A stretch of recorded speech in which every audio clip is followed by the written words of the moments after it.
বিশ্বকাপ শুরু হতে আর মাত্র 2 সপ্তাহেরও কম সময় বাকি, আর ঠিক এই মুহূর্তেই আর্জেন্টিনার শিবিরে নেমে এলো এক বজ্রপাত। পুরো ফুটবল দুনিয়াকে স্তব্ধ করে দিয়ে বিশ্বকাপের আগ মুহূর্তে ভয়াবহ ইনজুরিতে পড়লেন আর্জেন্টিনার মাঝ মাঠের প্রাণ লিয়ান্দ্রো পারাদেস।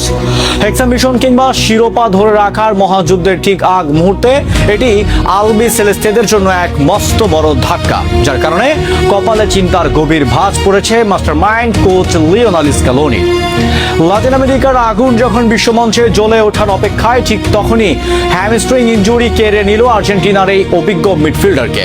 আর্জেন্টিনার বিখ্যাত সাংবাদিক মার্টিন আরেভালো নিশ্চিত করেছেন, পরীক্ষা নিরীক্ষার পর দেখা গেছে পারাদেসের হ্যামস্ট্রিং ছিঁড়ে গেছে। দেশের প্রতি ভালোবাসা আর ম্যাচের গুরুত্বের কারণে চোট নিয়ে খেলে যাচ্ছিলেন 31 বছর বয়সী এই লড়াকু সৈনিক, আর তার ফলাফল হলো এই নির্মম ট্র্যাজেডি। এই চোট থেকে সেরে উঠতে তার কম পক্ষে 3 সপ্তাহ সময় লাগবে। এর মানে হলো আগামী 6 জুন হন্ডুরাস এবং 9 জুন আইসল্যান্ডের বিপক্ষে আর্জেন্টিনার দুটি গুরুত্বপূর্ণ প্রস্তুতি ম্যাচে তো তিনি থাকছেনই না, এমনকি আগামী 16 জুন আলজেরিয়ার বিপক্ষে বিশ্বকাপের প্রথম ম্যাচেও তার খেলা নিয়ে তৈরি হয়েছে চরম অনিশ্চয়তা। বিশ্বকাপে ট্রফি ধরে রাখার এই মিশন শুরু হওয়ার আগেই চোটের এই কালো মেঘ স্ক্যালোনির সমস্ত ঘুম কেড়ে নিয়েছে, কারণ আর্জেন্টিনা শিবিরে ইনজুরির তালিকাটা দিন দিন কেবল লম্বাই হচ্ছে। এমনকি খোদ ফুটবল ঈশ্বর লিওনেল মেসিকে নিয়েও বড় ধরনের শঙ্কা তৈরি হয়েছিল। ইন্টার মায়ামির হয়ে নিজের শেষ ম্যাচে হ্যামস্ট্রিং এর অস্বস্তি অনুভব করার মাঠ থেকে উঠে গিয়েছিলেন মেসি। তবে আর্জেন্টাইন ভক্তদের জন্য স্বস্তির খবর হলো, স্ক্যালোনি জানিয়েছেন মেসির চোট গুরুত্বপূর্ণ বা গুরুতর নয় এবং প্রাথমিক পরীক্ষার উদ্বেগের কিছু পাওয়া যায়নি। কিন্তু মেসিকে নিয়ে শঙ্কা কাটলেও defender Cristian Romero, Nahuel Molina, Gonzalo Montiel এবং ফরওয়ার্ড নিকোলাস গঞ্জালেস ও তরুণ প্রতিভা নিকো পাস বর্তমানে প্রত্যেকেরই ছোটখাটো চোটের সাথে লড়াই করছেন। দলের মূল চালিকা শক্তির বড় একটা অংশ যখন শতভাগ ম্যাচ ফিটনেস ছাড়া বিশ্বমঞ্চে নামার অপেক্ষা, তখন স্ক্যালোনির রণকৌশল কোন দিকে মোড় নেবে তা দিয়ে বিশ্বজুড়ে চলছে চুলছেড়া বিশ্লেষণ।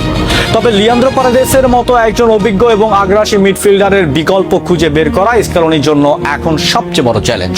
এবারের 26 বিশ্বকাপের জন্য ঘোষিত আর্জেন্টিনার স্কোয়াডে 7 জন মিডফিল্ডার রয়েছেন, যাদের মধ্যে 5টাই কাতার বিশ্বকাপের বিশ্বজয়ী দলের সদস্য।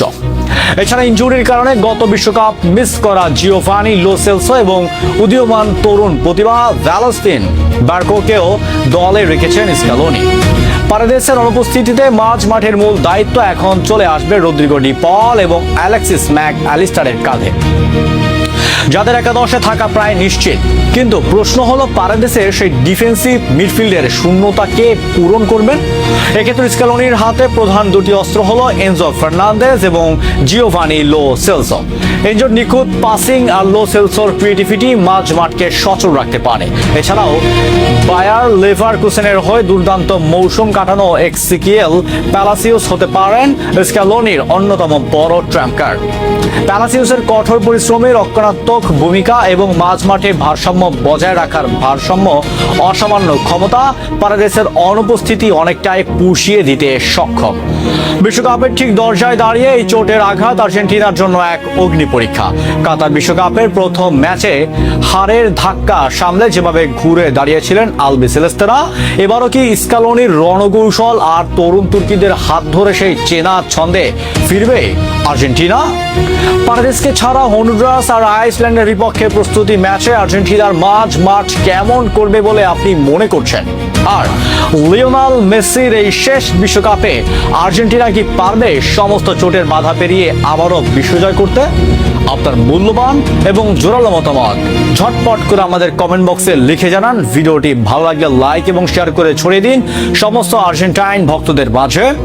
সত্য ও বস্তুনিষ্ঠ তথ্যের সাথে আমার সমাজ ও ফুটবলের সঠিক বার্তা পেতে সবসময় আমাদের সাথেই থাকুন। দেখা হবে পরবর্তী ভিডিওতে খুব শীঘ্রই।